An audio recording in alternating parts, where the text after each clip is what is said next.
Õnnistatud pühapäeva. Täna tähistasime meie koguduses Mihkli päeva ehk peaingel Miikael ja kõikide inglite püha, kuigi see oli tegelikult mõni päeva tagasi, see õige päev siis sobis eriti hästi, kuna meil oli pere jumalateenistus ja rääkisime eriti laste rollist ja inglite rollist Jumala töös ja Jumala riigis.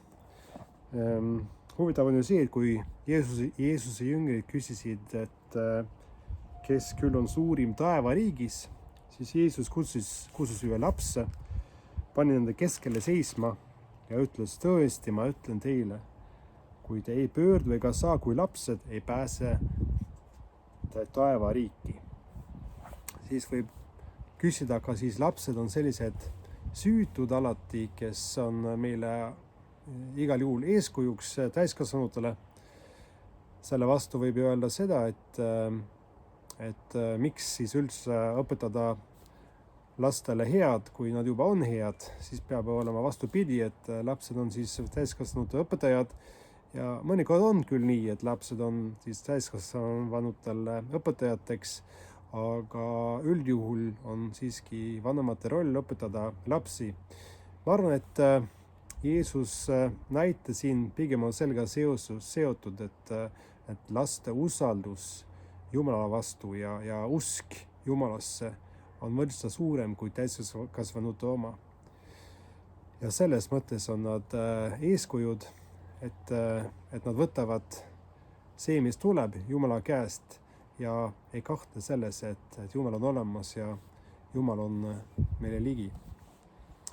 Edasi ütleb Jeesus tänases evangeeliumis, et vaadake ette, et te üht ainustki neist pisikestest ei põlgaks, sest ma ütlen teile, et nende inglid taevas näevad alati minu isa palet, kes on taevas.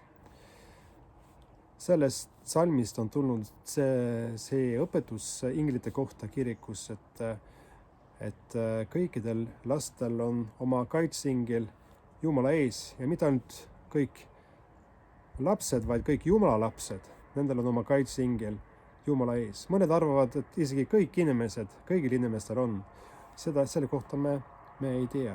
Aga inglid on Jumalale lähemal kui meie ja suhtlevad Jumalaga ja kaitsevad meid, valvavad meid Jumala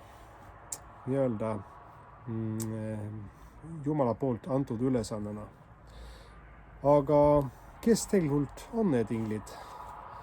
Kas meie jumalateenistus loetud usutunnistus näiteks ütleb midagi selle kohta?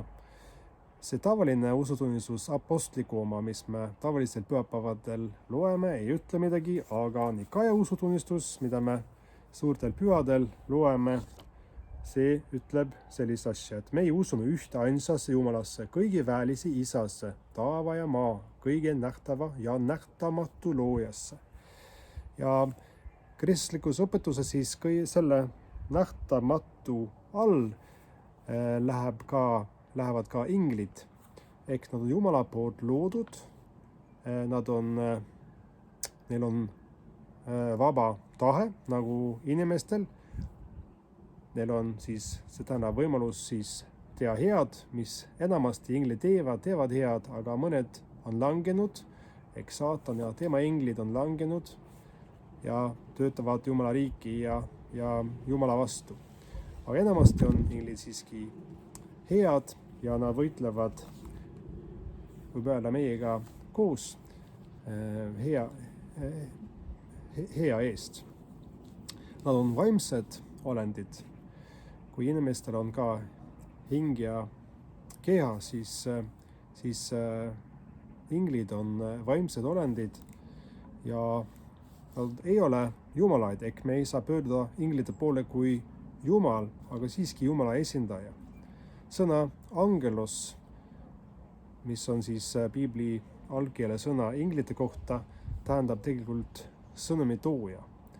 Kõige kuulsam sõnumitooja ingel on ingel Gabriel, seesama, kes tuli näiteks neitsi Maarjale selle sõnumiga, et tema jääb lapse ootele ja sünnib last, kes on maailma päästja, Jeesus Kristus. aga on väga kuulus ka ingel Miikael, kelle ülesande on kaitsta Jumala rahvas ja võidelda kurjuse vastu. Ehk siis tema on selline võitlev ingel, peaingel ja temaga kaasa päris palju ingleid siis, kes võitlevad saatana vastu. Veel üks inglite ülesande on osaleda selles juubelkooris, kes kiidab Jumalat. Ja isegi meie inimesed oleme kutsutud kaasa, laulda kaasa, kiita kaasa selles juubelkooris, kiita Jumalat oma sõnadega, oma tegudega ja miks mitte ka oma lauluga. Ja see annab vähemalt minu jaoks siis mõtte elule see, et ma oma eluga üritan kiita Jumalat. Hea taevane Isa, me täname sind kõikide inglite eest, et sina kaitsed meid ka inglite abil. Eriti toome sinule ette kõik lapsed.